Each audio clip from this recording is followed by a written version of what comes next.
ocean of ideas for leaders. Hi, I'm Bill Stanczykiewicz. This is the first day from the Fundraising School, and I'm joined today by Jasmin Graham. She's the founder, the president, the CEO of Minorities in Shark Science, and she has some important lessons in leadership that the rest of us can adapt as our work as fundraisers and leading in the nonprofit sector. Jasmin, so great to have you with us on the Fundraising Schools podcast. Great to be here.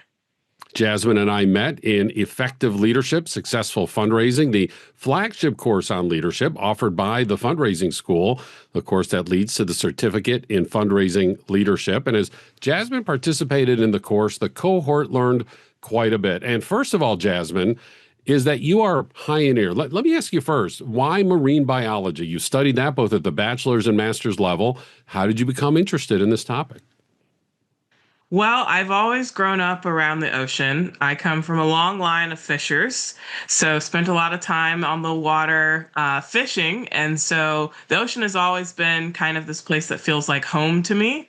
And then when I started school, I discovered that I really liked science. And I was very curious. So I was always asking why and how stuff worked and tried to figure things out. And then I figured out you could combine those things when I went to a summer camp and someone explained to me at this marine science summer camp that you could get paid to study fish. And I said, why did no one tell me that was an option before? I want to do that. And so that's sort of how I got into marine biology. So after you earned your 2 academic degrees, what employment did you move into? What type of work were you doing? And especially here, how did you see the opportunity to create this nonprofit, Minorities in Shark Science? So after I finished my master's degree, I actually went to go work at another nonprofit, one of our local aquariums here. And I really got to know a little bit more about nonprofits and how they worked. And then I had this opportunity that kind of came up out of nowhere. So I was on Twitter one day and I saw that someone had posted a picture of them studying sharks. And it was another Black woman. And it was the first time I had ever seen anyone that looks like me in my field. So I got very excited. I responded to her tweet. Throughout the course of our conversation, 2 other women shark scientists joined. And so in that moment, we had quadrupled the amount of Black women that studied sharks that I was aware of. So that was very exciting to me.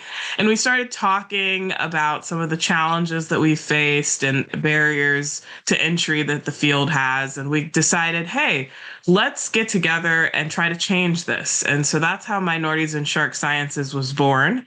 It started out as let's start a club. And then after doing some fundraising and really exceeding our expectations significantly. So we had a plan to raise $24,000 in a year, and we raised $24,000 in a week. And it was at that point that we decided we needed to actually become a nonprofit so that we could have infrastructure to handle the amount of funds that we had coming in and our projects and plans. And we really felt like our mission was best served as a nonprofit organization. What a wonderful story, Jasmin. And I'm always interested when I meet entrepreneurs and innovators and, again, some of those early decisions. Did you quit your job at the aquarium right away? You hear, I mortgaged my house to get my business started, all these dramatic things. Or did you go at that club level for a while and then build up momentum before you moved into the position of president and CEO? Well, I definitely didn't quit my job immediately because I had to pay bills. So we worked at going through the process of getting our 501c3 while we were being fiscally sponsored by another organization called Field School that's based in Miami. And so we were fiscally sponsored. I was still working. This was kind of a little side gig that I was working on building along with the other 3. And then about a year later, I started to decrease my hours at the aquarium, and I went down to being part-time. So I was part-time running the nonprofit and part-time doing my quote-unquote day job. And then once I felt like we had enough income to sustain my salary, I switched over to being full-time with Minorities in Shark Sciences, and that's the point at which I left the aquarium. But I didn't want to leave until I knew that we could sustain a full-time staff member with our organization while still running our programs, because I didn't want to take away from our programs. So I wanted to make sure we had a really solid general operating before I made that switch. You had proof of concept before you move forward full time into minorities and shark science. What is this organization? What do you do? What are these programs? So we are dedicated to helping people move from fear to fascination when it comes to sharks and broadening participation in marine science. So there's a lot of fear and stigma around sharks as a group of animals. And we do research and conservation while also educating the public about the importance that sharks play in our oceans. And we do that in a number of ways. We work with K through 12 and do outreach and education programs where we go into schools. We host field trips, we do spring break camp, summer camp, and little Saturday events for kids to really get their hands wet and their feet dirty and get to meet all of these critters that live in the ocean and engage with them and engage with nature. We also do professional development and training for folks that are interested in getting into this field, but are maybe struggling. So we do workshops where we teach field techniques, resume building, how to do an interview, all of these sort of soft skills that no one actually sits down and teaches you most of the time when you're in school. So we do a lot of that. We also host interns, and we give fellowships for people to go and intern with other partner institutions that we work with. We also have a diversifying ocean sciences program, which is a hybrid program that's mostly designed for people that are changing careers or had some sort of disruption in their career or educational journey. And we want to be that stepping stone to help them keep going and help them make that transition. And so we do this hybrid so that they can still, take care of their family, their jobs, all of these other things that they have going on while we help them transition. And a lot of our research is focused on endangered shark and ray species. So we really are focused on conserving these animals, but at the same time, uplifting the scientists and the conservation leaders that are doing this work, particularly from communities that have historically not been involved or elevated in the sciences or conservation. So we're really focused on really increasing representation among groups that haven't had as much of a voice in conservation and science. Okay, Jasmin, maximizing inclusion and representation in marine biology and other sciences, yes, 1,000%. But you started that with saying you're going to move us from fear to fascination when it comes to sharks. Have you seen Jaws? I have seen Jaws. And you're going to move me from fear to fascination. Yes, that's the goal. So a lot of times when people think about sharks, they think about Jaws. They think about white sharks, these big, scary sharks. And sharks are actually, that's more of the exception than the rule. So most sharks are about 3 feet long or less. A lot of sharks live in the deep sea. They come in all sorts of shapes and sizes. When I tell people, yeah, there are some really cute sharks out there, they kind of look at me like that's not true. And then I show them some cute pictures like of a shy shark or a pajama cat shark or a bonnethead, and they go, yeah, that is pretty cute. So whenever we think about sharks, we have a very narrow view of what a shark is, and a lot of that is affected by our sensationalization in media, things like Jaws, which led to this whole genre of scary shark movie. And we want to help people see that there's the entertainment and the sensationalization of these animals, and then there's who these animals actually are, that they're actually not interested in you. They're not mindless killing machines. Sharks are actually very picky. If you've ever had to take care of a shark, you know that they will just decide, I don't want to eat that. That's not what I want. So they're not just running around eating everything that they see. They actually have very discerning tastes. They are not interested in people.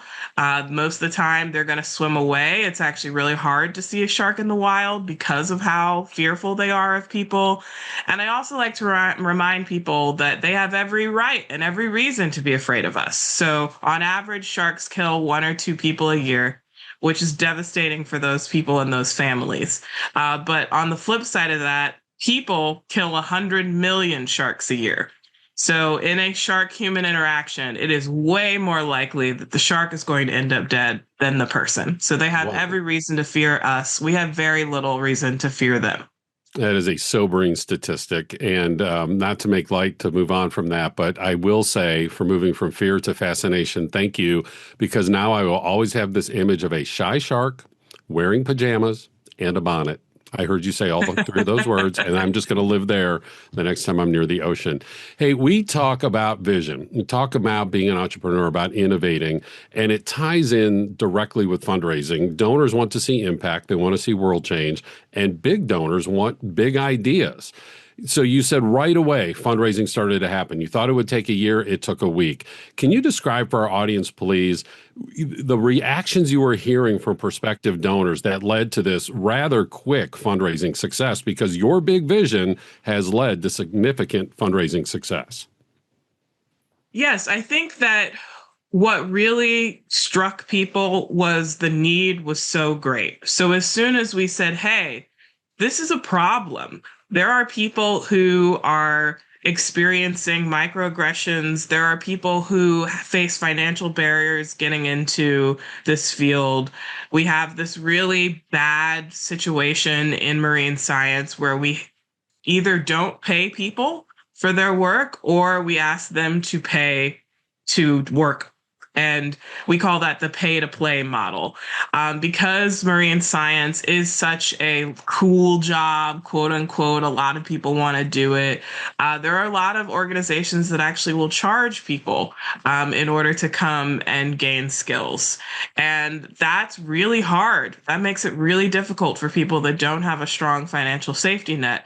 And there's a lot of unpaid internships. There's a lot of expectation in marine science that you just have to suck it up and that you have to choose science over eating, which is not a fair choice. Everyone is going to need to prioritize different things. They need to make sure they have a roof over their head, that they can feed their families.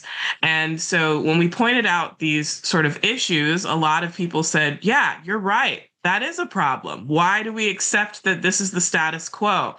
And so when there was an organization like ours saying, hey, this is how it is, but this isn't how it has to be. There's another way to do this.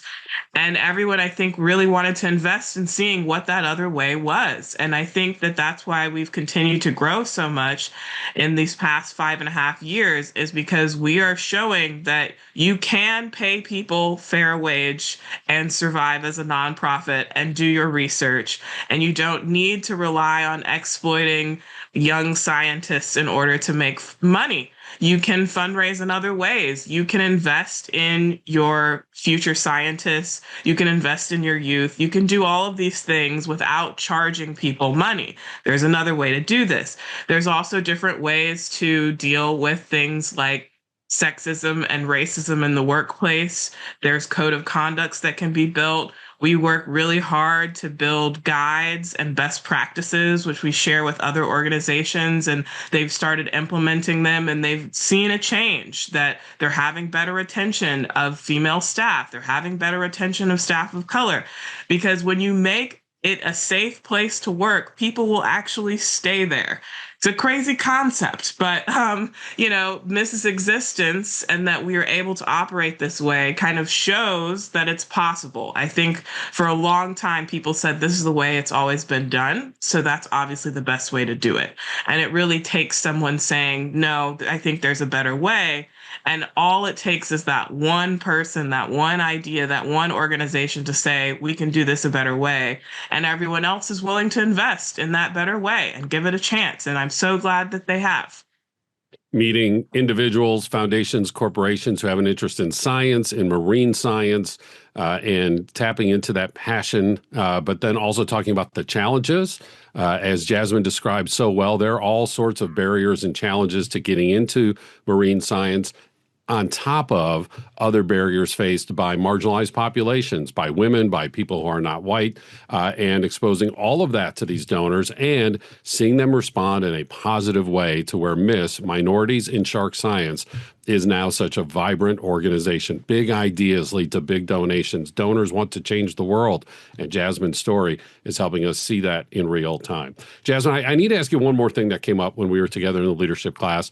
And that is we do this fun exercise where people kind of see, what is it, my predominant personality type, my predominant communication style. It's built on the 4 quadrants of psychology, and all of them are great. Everybody's wonderful. And we actually have all 4, but one is usually predominant. And I loved kind of the epiphany you had after completing that, where you're like, I'm this predominant personality communication style. I have 3 people I work with, and each of them is in one of the others. So there's all 4 of us. Can you talk about what you're seeing in your team? Was that intentional? Did you recruit for that? And even if it was just kind of random and serendipitous, what does it mean to have people with those different communication styles for you as the leader to be able to gain their input, bounce ideas off of them, and lead a successful organization?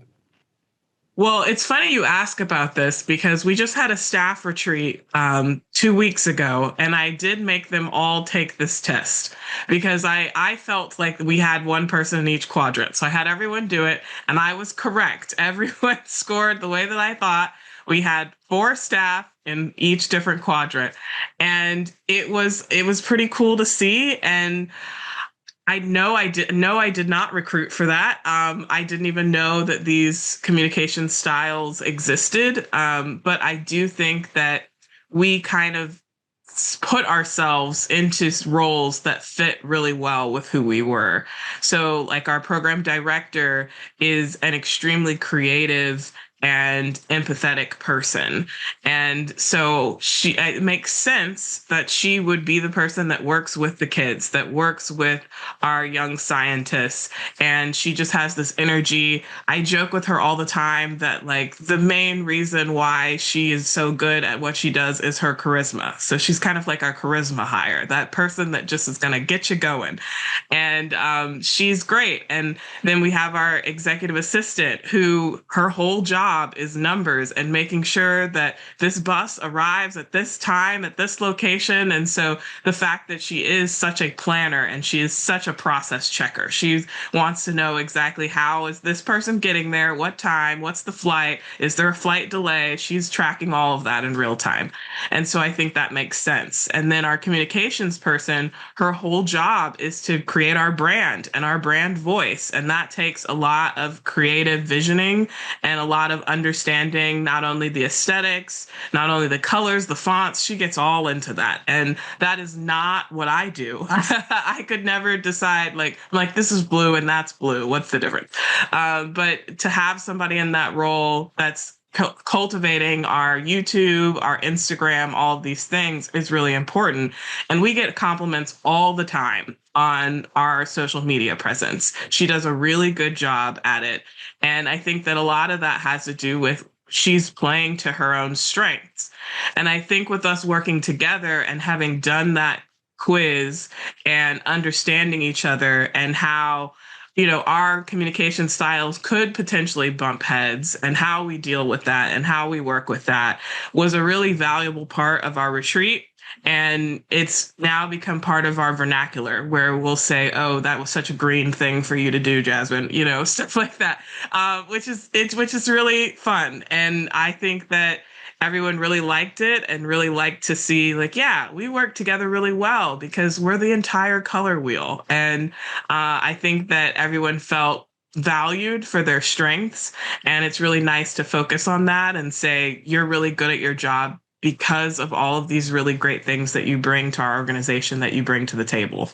It's a fun and engaging activity in the course, effective leadership, successful fundraising, as we realize our different personality and communication strengths and how they work together, how they can annoy us from the other people and me to those other people as well. And also it translates to our work with donors, of course, too.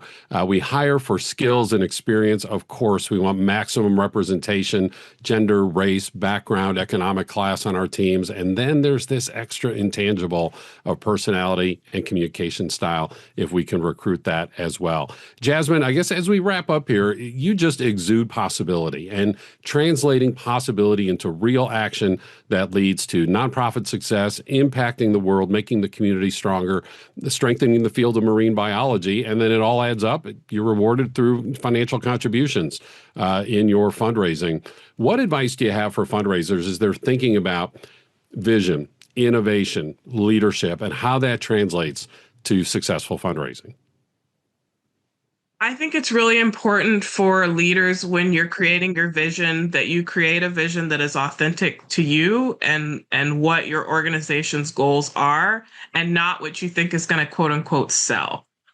Because just because there's not anyone doing what you're doing or that doesn't share that vision, if you just believe in it enough, there are people out there that will support it.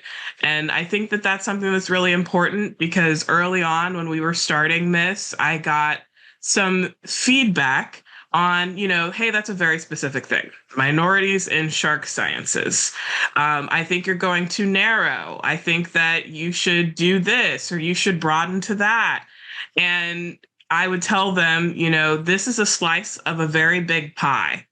Like, there's all sorts of problems in science and our society. The problem that I feel most equipped to tackle is this problem in this piece of the pie. And so the vision was very, very narrow. But I feel like because we had a narrow vision, we're able to see the impact a lot more because there's less that we have to worry about.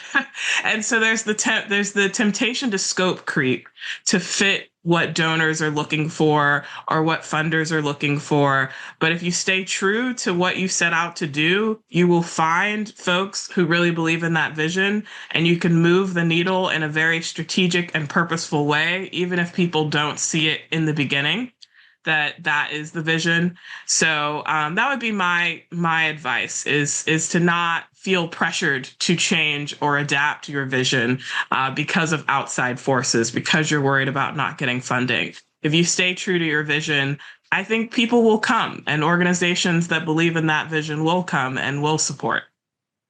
Oh, that is so well said. Staying precise to your passion and finding donors who share that passion and working collaboratively to create a nonprofit that's having significant impact. First of all, for the inclusion of minorities in the title, minorities in shark science, and helping all of us see possibilities and how we can be part of that solution to strengthen the field of marine biology in ways that are maximally representative of our culture. Jasmin, thanks so much for being with us and sharing your leadership lessons here on the First Day podcast from the Fundraising School. Thanks for having me. And effective leadership, successful fundraising leads to our certificate in fundraising leadership, one of 5 certificates that we have, 27 courses in all. Now we're in about 12 U.S. cities in person with our courses, and of course around the world online. And you can also have our custom training. We will tailor curriculum just for you, your nonprofit, your association, whatever the case might be. We have quarterly webinars and, of course, these weekly podcasts, all of our knowledge gathered in our textbook, Achieving Excellence in Fundraising. You can go online to go.iu.edu/TFRS for the Fundraising School. I'm grateful for our producers today, Mike Anthony and Jennifer Boffman. I'm Bill Stanczykiewicz, and now you are more fully informed on this first day from the Fundraising School.